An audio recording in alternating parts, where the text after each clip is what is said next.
And this came about in the 1830s, some 30 years after the passing of George Washington.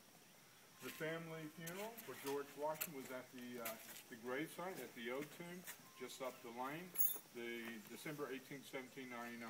Washington wrote in the months beforehand that a new vault was necessary, and it needed to be sited here at the foot of the vineyard, except this time to be constructed of masonry, of brick, and to be much larger. This was carried out by the family, actually by a nephew by the name of Lawrence Lewis. That work was carried out, and what started initially first was the building of the vault, which is a barrel vaulted structure in the middle.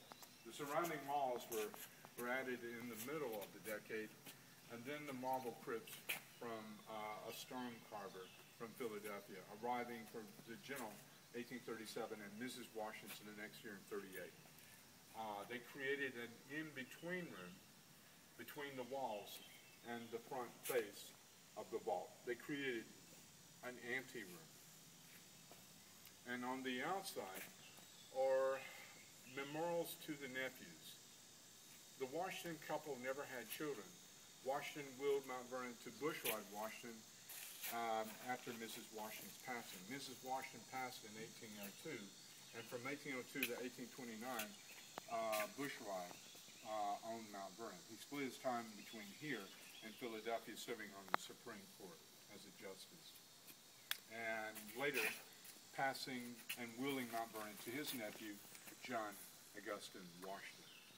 His son was the very last Washington family member to own and to live at the home of Washington, and at this dire time, it is decades later after the General and Mrs. Washington lived at Mount Vernon, and many are arriving here except by river, by steamboat passage.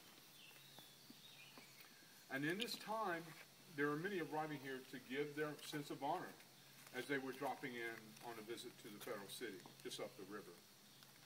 And a concerned woman wrote a letter to her daughter, Anne Pamela Cunningham, and wrote a letter concerned for what she saw from the view from the river below, looking up to the mansion by moonlight as the boat was passing by. And she wrote a letter of concern to her daughter, who took up an initiative and a personal charge to save George Washington's home. Anne Pamela Cunningham was from the South, was from South Carolina, but she began to unite women from all across the country. And you can truly